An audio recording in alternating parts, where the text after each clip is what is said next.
नमस्कार, देश देशांतर में आपका स्वागत है। मैं हूं कुर्बान अली। जम्मू कश्मीर की श्रीनगर लोकसभा सीट पर रविवार को हुए उपचुनाव में सिर्फ 7.15% मतदान हुआ, जो पिछले 3 दशकों में राज्य में हुआ अब तक का सबसे कम मतदान प्रतिशत है। श्रीनगर लोकसभा क्षेत्र में कुल 12,61,000 मतदाता हैं, लेकिन केवल 90,000 मतदाताओं ने ही मतदान किया। श्रीनगर लोकसभा सीट पर चुनाव के लिए कुल 1500 मतदान केंद्र बनाए गए थे, जिनमें से 50 मतदान केंद्रों पर हिंसा की घटनाएं हुईं। सुबह मतदान शुरू होने के साथ ही मतदान केंद्रों के बाहर बहुत कम मतदाता दिखे। इस दौरान नारेबाजी करती भीड़ ने बडगाम में मतदान केंद्रों पर हमला किया, ईवीएम क्षतिग्रस्त कर दिए और मतदाताओं को वोट नहीं डालने दिया। बडगाम जिले में 3 जगहों पर सुरक्षा बलों के साथ झड़पों के दौरान 7 लोगों की मौत हुई, जबकि गांदरबल में एक व्यक्ति झड़प के दौरान मारा गया।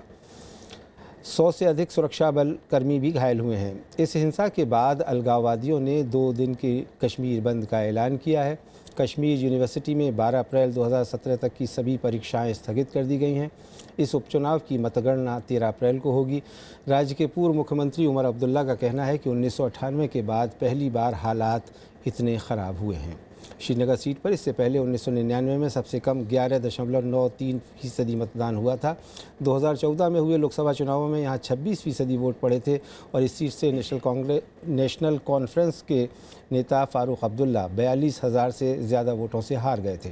ये सीट पिछले साल हिजबुल मुजाहिदीन कमांडर बुरहान वानी के मारे जाने के बाद घाटी में फैली अशांति के दौरान पीडीपी नेता तारिक हामिद कर्रा के इस्तीफ़ा देने के कारण खाली हो गई थी। इस बार इस उपचुनाव में पीडीपी नेता महबूबा मुफ्ती ने नज़ीर अहमद ख़ान को चुनाव मैदान में उतारा है। देश देशांतर में आज बात इसी विषय पर इस चर्चा में मेरे साथ जुड़ रहे हैं श्रीनगर से वरिष्ठ पत्रकार शुजात बुखारी। यहाँ स्टूडियो में मौजूद हैं पीडीपी नेता इलियास नज़ीर लवाए, बीजेपी प्रवक्ता सुदेश वर्मा, कांग्रेस प्रवक्ता मीम अफजल और पूर्व उपचुनाव आयुक्त नूर मोहम्मद। आप सभी का स्वागत है। सबसे पहले हम चलते हैं श्रीनगर और शुरुआत करते हैं शुजात बुखारी आपसे कि क्या हालात हैं और रविवार को जो ये चुनाव मतदान के दौरान हिंसा हुई थी जिसमें 8 लोगों के मारे जाने की खबर है, अब तक का सबसे कम मतदान बताया जाता है, इसकी क्या वजह रही? देखिए कुर्बान भाई, आपको पता ही है कि जहां तक स्थिति का ताल्लुक है ये बहुत ही गंभीर है और इस हद तक गंभीर है कि जो रूलिंग पीपल्स डेमोक्रेटिक पार्टी है उसके जो उम्मीदवार है तसद्दुक मुफ्ती ने आज इलेक्शन कमीशन ऑफ इंडिया से कहा कि वो अनंतनाग में होने वाले बुधवार को चुनाव को फिलहाल मुलतवी करें। और एक बहुत बड़ा पॉलिटिकल स्टेटमेंट है इस एतबार से कि वो रूलिंग पार्टी के उम्मीदवार हैं और वो चीफ मिनिस्टर के ब्रदर भी हैं, तो आपको उससे अंदाजा होना चाहिए कि सिचुएशन कितनी खराब है। और ये सिचुएशन जो हमने कल देखी वहां पे बडगाम और श्रीनगर में, ये एक काफी देर से एक चल रहा मामला जो 2016 में भी हमने अपराइजिंग जो देखी, ये उसी सिलसिले की एक कड़ी है, क्योंकि जो absence of political engagement Kashmir में है, जो लोगों के साथ बातचीत न करने का जो मामला है और रीच आउट न करने का जो मामला है, ये एक काफी देर से एक पॉलिटिकल सल्यूशन के लिए जो मूवमेंट है और लोग स्टेटस को के खिलाफ हैं और चाहते हैं कि इस मसले का हल हो।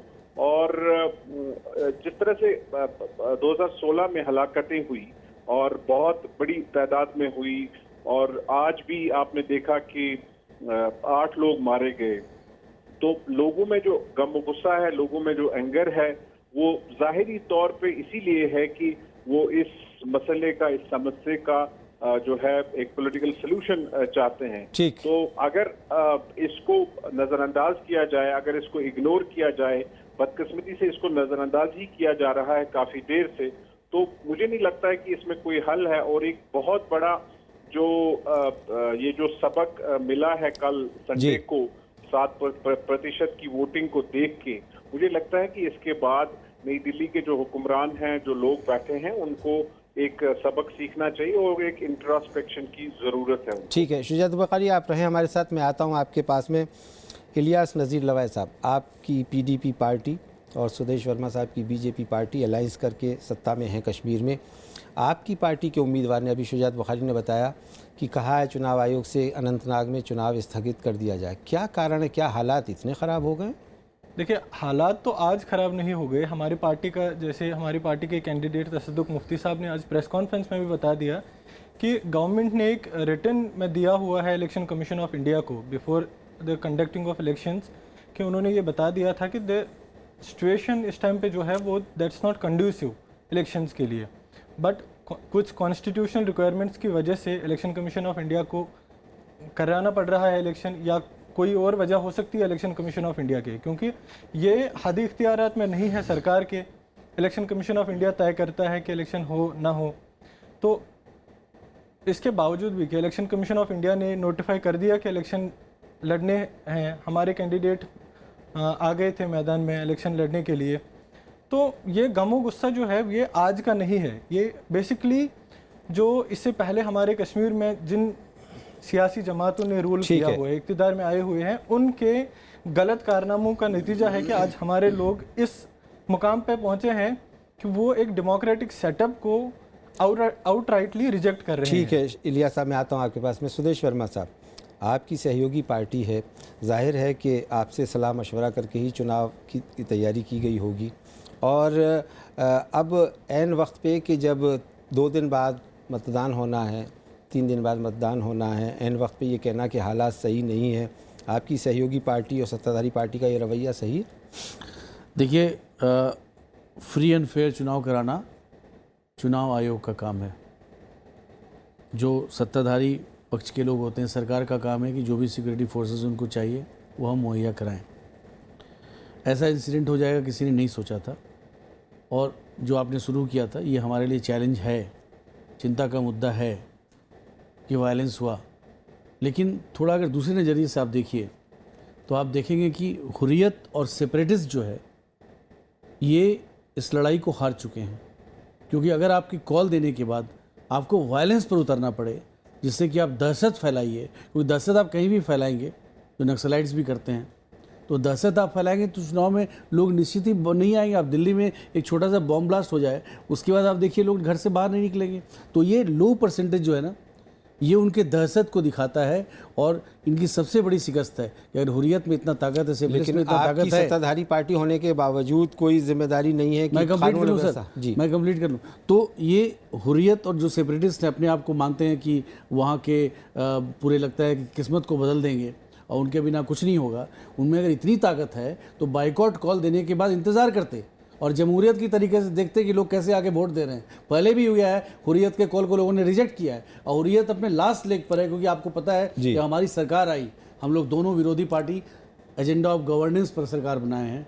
जम्मू एंड कश्मीर को एक ऐसा डेवलपमें देना जो आप देखेंगे अगले नहीं, लोगों का तो यही कहना है ना कि वो गवर्नेंस जो है मिल नहीं पाई। इसी कारण से मैं आता हूँ आपके पास में। इस वक्त हमारे साथ कांग्रेस प्रवक्ता जुड़ चुके हैं, हमारे साथ मीम अफजल साहब, आपने अभी इस चर्चा सुनी, क्या कहना चाहेंगे कि कश्मीर में जो हालात हैं, श्रीनगर बाई इलेक्शन के बाद अब सत्ताधारी पार्टी का कैंडिडेट खुद ये कह रहा है कि अनंतनाग में जो चुनाव होना है उसे रद्द कर दिया जाए, किस रूप में देखते हैं आप?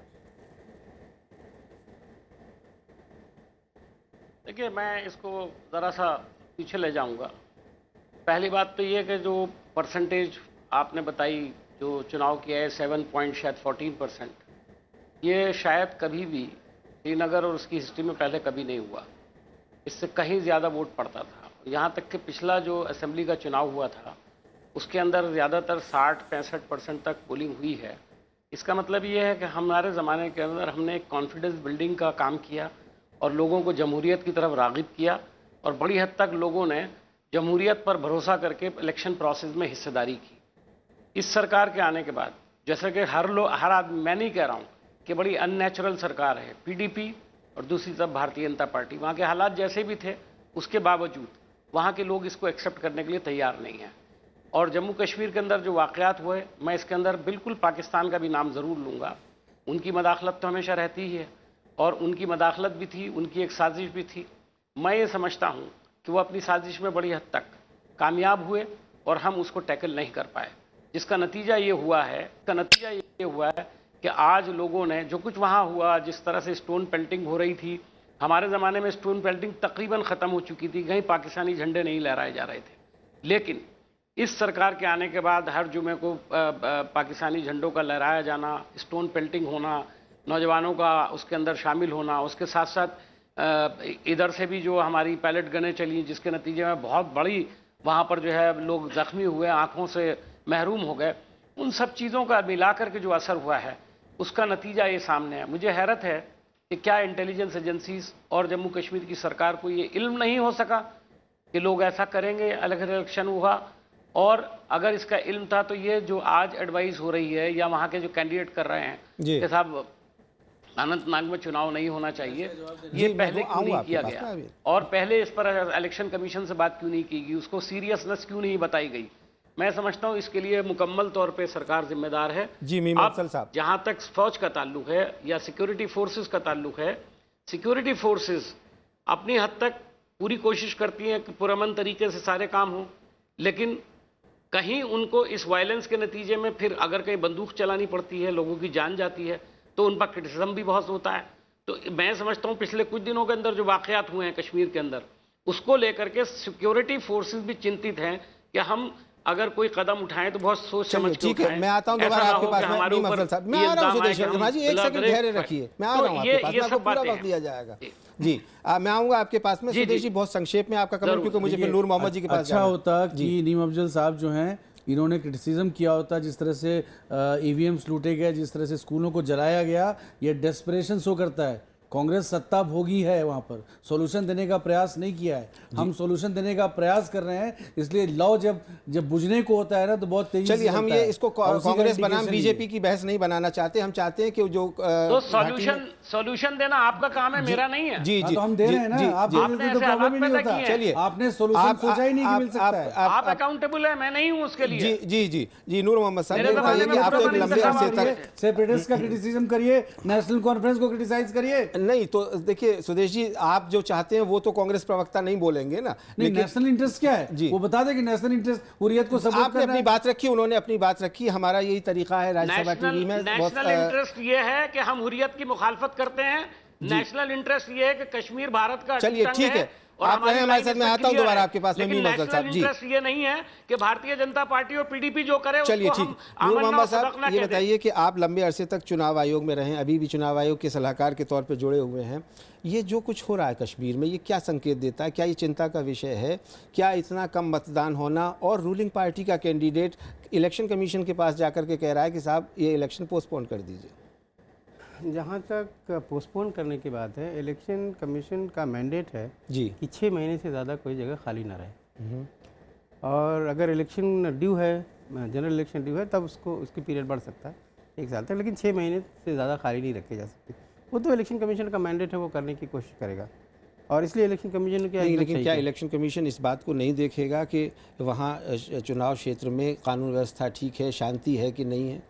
कानून व्यवस्था सिर्फ 2 कॉन्स्टिट्यूंसीज में बाई इलेक्शन की जी, अगर कानून व्यवस्था सही नहीं है जी, तो फिर तो बहुत ही मुश्किल बात है जी। तो इसलिए ये कहना कि स्टेट गवर्नमेंट 2 कॉन्स्टिट्यूंसीज को सैनिटाइज नहीं कर सकती इलेक्शन के लिए, ये तो मतलब समझ में आने वाली बात नहीं है। जहाँ तक हल क्या है, ये तो हो रहा है ना, 100 से ज़्यादा सुरक्षाकर्मी घायल हुए। अब वही उसी पे मैं आ रहा हूँ। 2 बातें हैं। जहाँ तक टर्नआउट कम होने का सवाल है, टर्नआउट पहले भी कम हुआ है। इनफैक्ट 2002 में हम लोग जो पहली बार असेंबली इलेक्शन करा रहे थे, उसकी हम असेंबली सेगमेंट की हम बात बता सकते हैं। खानयार में 4.4% के आसपास, हबा कदल में 3%, अमीर कदल में 3%, बटमालू में 4%, इस तरह की भी वोटिंग हुई है। लेकिन उस टाइम पे जो लिंगडो साहब थे, सीसी थे, उनका कहना है कि जो भी आए अपनी आज़ादी से आके वोट दे, किसी को कोई ज़ोर नहीं है, आना वोट देना भी उनकी फ्रीडम है, नहीं वोट देना भी फ्रीडम। लेकिन एक बात अलबत्ता है, उसके बाद बहुत सारी चीज़ें चेंज हुई। अभी बता रहे थे लोग कि बहुत सारे यानी 60% तक वोटिंग हुई उन एरियाज़ में। इसका मतलब हुआ लोगों में उत्साह बढ़ा, लोगों में कॉन्फिडेंस आया। 2002 में कॉन्फिडेंस कम था उसके, लेकिन उसको जब देखा गया उसका असर तो बढ़ता गया। बीच में अब लगता है फिर प्रॉब्लम उसी तरह की, उसी डायरेक्शन में हम लोग जा रहे हैं। तो इसलिए बेसिक चीज़ यह है कि पब्लिक का कॉन्फिडेंस विन करना बहुत ज़रूरी है। अब इलेक्शन कमीशन में इतनी सारी वायलेंस हो गई, इतनी सारी जगहों पे डिस्टर्बेंस हो गया, क्या करा जाए। इलेक्शन कमीशन जनरली क्या करता है, इलेक्शन से पहले एक होती है वल्नरेबिलिटी मैपिंग। हर पोलिंग स्टेशन पे देखते हैं कौन सा पोलिंग स्टेशन वैल्यूएबल है, कहाँ पे कितनी फोर्स लगानी चाहिए, और उसी हिसाब से फोर्स का डिप्लॉयमेंट होता है। इसमें लगता है कुछ ऐसी चीज़ हुई जो उस टाइम पे वल्नरेबिलिटी मैपिंग में ना तो सिक्योरिटी के लोगों ने बताया, ना इंटेलिजेंस इशू विंग्स ने बताया कि यहाँ पे ये चीज़ हो सकती है। ऑल एंड सडन ऐसा हुआ। अब इलेक्शन कमीशन पर एक रास्ता है कि जहाँ पे वायलेंस हुआ है, इलेक्शन डिस्टर्ब हुआ है, वहाँ पे रीपोल कराए। एक रास्ता ये है जी। अब मेरे ख्याल से उस पर कार्रवाई हो भी रही होगी। रिपोल तो हो रहा है, 170 पोलिंग बूथ का वही तो कहा कह रहा गया हूँ, हो है भी कि- रही होगी। तो जो इलेक्शन कमीशन का जो मैंडेट है फ्री एंड फेयर इलेक्शन कराने का, जी। जहाँ जितना भी हम उसको फेयर करा सकते हैं वो कराने की कोशिश करना चाहिए इलेक्शन। हाँ, लेकिन अगर उसमें नाकाम रहते हैं तो विकल्प क्या है हमारे पास? देखिए, इलेक्शन तो कराना ही पड़ेगा। डेमोक्रेसी में बगैर इलेक्शन के तो इस एरिया को छोड़ा नहीं जा सकता। और स्टेट गवर्नमेंट जो इंचार्ज हैं, जिनके लॉ एंड ऑर्डर जिनके हाथ में है, they have to come forward. उनको आना चाहिए, सेंट्रल गवर्नमेंट को उसे मदद करना चाहिए कि वो एरिया को सैनिटाइज करें, उसको इस लायक बनाएं कि लोगों में कॉन्फिडेंस आए, लोग आकर के वोट दे सकें। ठीक। शुजात बुखारी साहब, अभी आपने सुना नूर मोहम्मद साहब कह रहे हैं कि चुनाव आयोग की ये जिम्मेदारी है, राज्य सरकार की जिम्मेदारी कानून व्यवस्था बनाए रखने की है, सुरक्षा कर्मियों की तैनाती का काम केंद्र सरकार का है। इस सब के बीच क्या मौजूदा हालात में जो आप बता रहे हैं कि रूलिंग पार्टी का कैंडिडेट खुद पोस्टपोन करने की मांग कर रहा हो, ऐसे में क्या संभावना रहती है चुनाव की? देखिए कुर्बान भाई, नूर मोहम्मद साहब एक आइडियल सिचुएशन की बात कर रहे हैं शायद, और किसी और रियासत के बारे में शायद ये कहा जा सकता है, लेकिन ये सिचुएशन जो है, जो सूरत हाल जिस पे बहस कर रहे हैं, ये रियासत जम्मू कश्मीर की सूरत हाल है, जहां सैकड़ों की तादाद में, हजारों की तादाद में लोग आज निकल रहे हैं और वो कहते हैं कि यहाँ से जो है पोलिंग बूथ, इसको हटाइए, हमें नहीं चाहिए, हमें नहीं इलेक्शन करना है। ये एक डिफरेंट किस्म की सिचुएशन है। और जब ये कहते हैं कि ये दो कॉन्स्टिट्यूंसीज का मामला है, शायद इनको अंदाजा नहीं है कि ये दो कॉन्स्टिट्यूंसीज जो हैं, ये 70% कश्मीर है। ये दो पार्लियामेंट कॉन्स्टिट्यूंसीज जो है, सिर्फ नॉर्थ कश्मीर बचा हुआ है। ये श्रीनगर, बडगाम, ये कोई मेरे ख्याल से 7 डिस्ट्रिक्ट है, 70% जो कश्मीर है उस पर इलेक्शन हो रहा है। तो मैं समझता हूँ कि जैसा कि मैंने पहले कहा कि ये जो सूरत हाल बनी हुई है, इसमें लोग जो कहते हैं कि भाई हमें इलेक्शन करना ही नहीं है, लोग इसके साथ ही नहीं है, तो एक तरह से आप कहते हैं, एक तरफ से कहते हैं कि लोग आपका ये जो वोट जो है, ये आपका हक है, वोट चाहे आप डालें या न डालें। और जिस तरह से बीजेपी के जो स्पोक्समैन थे, उन्होंने कहा कि हम सलूशन चाहते हैं। मैं उनसे ये पूछना चाहूंगा कि इन्होंने 2 साल में क्या सलूशन दिया कश्मीर की इस समस्या के बारे में, जिसमें एजेंडा ऑफ अलायंस जो उनका बीडीपी के साथ है, जिसमें जो सारी चीजें हैं, क्या एक चीज को उन्होंने उसके बारे में इन्होंने अभी 2 साल तक कोई बात की या कि नहीं की? और दूसरी बात कि ये जो शिकस्त जो हुई है, ये कहते हैं कि हुर्रियत की शिकस्त हुई है, मैं नहीं समझता हूँ। मैं समझता हूँ कि जो मेन स्ट्रीम हिंदुस्तान का जो यहाँ पे है, मेन स्ट्रीम पार्टीज जो है, ये उनकी शिकस्त हुई है। कल जो 7% की जो पोलिंग हुई है, उनको मुझे लगता है कि उनको बड़ी संजीदगी से इस चीज पे गौर करना चाहिए कि वो किस मुकाम पे खड़े हैं यहाँ पे, कि उनकी कोई अट्रैक्शन है नहीं। तो इसके बहुत सारे मामलात है, इसमें पाकिस्तान भी इन्वॉल्व हो सकता है, वो जाहिर सी बात है। लेकिन जो ग्राउंड पे सिचुएशन है, जो हम देख रहे हैं कि जो खास तौर से जो नई जनरेशन है, वो रिकंसाइल नहीं कर पा रही है कि हम इस सारे सेटअप और हम इस सारे सिस्टम का हिस्सा है। मुझे लगता है कि उन चीजों को देखने की जरूरत है। यहाँ प्राइम मिनिस्टर आए, हम चाहते थे कि वो कोई रीच आउट की बात करते, वो ये कहते कम से कम कि हम बात करना चाहते हैं, जो भी समस्या, जो भी मसला है। लेकिन उन्होंने सीधे कहा कि भाई आपको 2 चीजों के बीच में फैसला करना होगा, टेररिज्म या टूरिज्म के बीच में। भाई टूरिज्म तभी चलेगा जब यहाँ पे स्टेबिलिटी हो, जब यहाँ पे पीस हो। जब अमन ही नहीं हो तो टूरिज्म कैसे चलेगा? चलिए ठीक है, शुजात बुखारी साहब, आप रहे सुदेश वर्मा साहब आपकी बात का जवाब देंगे। और इसके साथ ही सुदेश जी, मैं ये भी जोड़ना चाहूँगा कि डेमोक्रेसी एक पार्टिसिपेटरी डेमोक्रेसी कही जाती है, और ये होता है कि उसमें ज़्यादा से ज़्यादा लोग हिस्सा लें। जब हमारा मतदान का प्रतिशत 90 और 95 जाता है तो हम बहुत खुश होते हैं और मानते हैं कि सही मायने में लोकतंत्र कायम है। लेकिन ऐसे में कि जब 7-8% वोट पड़ने के भी लाले पड़ रहे हों, तो क्या इसे हम लोकतंत्र की स्पिरिट कह सकते हैं? जी, पहले शुजात बुखारी साहब, इंटरप्रिटेशन का फ़र्क है कि अगर वो जनता जो नहीं चाहती थी कि वहाँ पर बूथ बने, अगर वो जनता सादगी ढंग से बाइकआउट करती, नहीं वोट करती, तो आपकी बात में दम होता। लेकिन वायलेंस हुआ, दहशत फैलाए गए, इससे लगता है कि उन्हें डर था कि लोग आके वोट करेंगे। जब भी पीस रहा है, जब भी डेमोक्रेसी प्रिवेल की है, जब भी वायलेंस नहीं हुआ है, लोग आगे वोट किए हैं। वायलेंस तो आम जगह, आम कॉन्स्टिट्यूंसी में अगर वायलेंस होगा तो लोग वोट करने नहीं आते। वायलेंस का पलड़ा कहां से भारी हुआ? सुन 8 लोग तो मरे। आपके नैरेटिव में थोड़ा फ्लॉ है, उसको काइंडली समझने की कोशिश करिए। मैं यहाँ से देख रहा हूँ, अगर 1000 लोग हैं, वोट न दें, खड़े हों स्ट्रीट में, तो भी समझ में आता है कि वो वोट देना नहीं चाहते। लेकिन यहाँ तो उल्टा है, आप तो दहशत फैला रहे हैं, स्कूलों को जला रहे हैं, गाड़ियों को जला रहे हैं, मार रहे हैं लोगों को। ये कौन सी डेमोक्रेसी है? उसके बाद तो 7-7.5% वोट पड़ जाना अपने आप में बहुत बड़ा क्रेडिट है। ये चलिए तो इतने वायलेंस के बाद ठीक है। नहीं कुर्बान जी मैं पूछना चाहूंगा इनसे कि ये इस चीज को कैसे देखते हैं कि 8 लोग मरे, 150 के करीब जख्मी हो गए, ये इसको जस्टिफाई करने की कोशिश कर रहे हैं क्या? जी सर आप बताइए, उसको कैप्चर किया जाएगा तो जो सिक्योरिटी फोर्सेस हैं जिनका बाउंडेड ड्यूटी है चुनाव कराना, क्या वो चुप बैठेंगे? मुझे ये चीज बताइए कि जो 8 लोग मरे, आप कहते हैं कि उनका मरना सही था, आपकी ये हुकूमत उसको एडमिट करेगी? अरे किसी का भी मरना सही नहीं होता। इलियास नजीर लवाए साहब पीडीपी नेता जी बोलिए। वायलेंस को कंडेम करिए। जी देखिए, सबसे पहले तो मैं कहूंगा कि वायलेंस किसी भी सूरत में हम उसको ठीक नहीं करार दे सकते। मैं अपनी तरफ से और अपनी पार्टी की तरफ से तमाम उन माओं के साथ इजहार हमदर्दी करना चाहूँगा जिन्होंने अपने लुख्ता जिगर इस तशद्दुद में खोए हैं। बट चूंकि एक जवान होने की हैसियत से, कश्मीरी एक जवान नौजवान होने की हैसियत से मैं कहूँगा कि हमने देखा है पिछले 40 सालों से ये तशद्दुद चलता आ रहा है। 40 साल की बात नहीं साहब, बात ये हो रही है कि आपकी सरकार है वहाँ, वो क्या कर रही है? वो लोगों का दिल जीतने के लिए या शांति बनाए रखने के लिए क्या कर रही है? देखिए, जो आंकड़े आ रहे हैं हमारे सामने, हमने देखा 1984 में सबसे ज्यादा मतदान का पीछे चले जाते हैं, परसेंटेज आ गए। नहीं, मैं आपकी बात पे आ रहा हूँ। 1984 में सबसे ज्यादा मतदान हुआ है, 70% के आसपास हुआ है जी। तो तब उसके बाद लोगों में एक कॉन्फिडेंस डेवलप हो गया कि डेमोक्रेटिक सेटअप में हम पार्टिसिपेट करें। उसके बाद 1987 के इलेक्शंस आ गए, लोगों ने यही चाहा कि अभी की क्या सूरत है इसके बारे में? उसी बात पे आ रहा हूँ, 2 मिनट लेंगे आपसे। तो उसके बाद 1987 के इलेक्शन आ गए। 1987 के इलेक्शन इस बेस पे आ गए कि जो कॉन्फिडेंस लोगों में डेवलप हुआ था डेमोक्रेटिक सेटअप पे, उसी बेसिस पे हम वोट डालें। तो तब नेशनल कॉन्फ्रेंस और कांग्रेस ने मिलकर क्या किया? वही लोग जो आज अलगाववादी बैठे हुए हैं, वही लोग जो पाकिस्तान में बैठे हुए हैं, they are the result of 1987 elections. तो जो अभी मीम अफजल साहब बता रहे थे कि हमने कॉन्फिडेंस डेवलप बिल्डिंग मेजर्स वहाँ पे किए कि लोग डेमोक्रेटिक सेटअप में पार्टिसिपेट करें, क्या वो एसओजी क्रिएट करने की वजह से हो गया?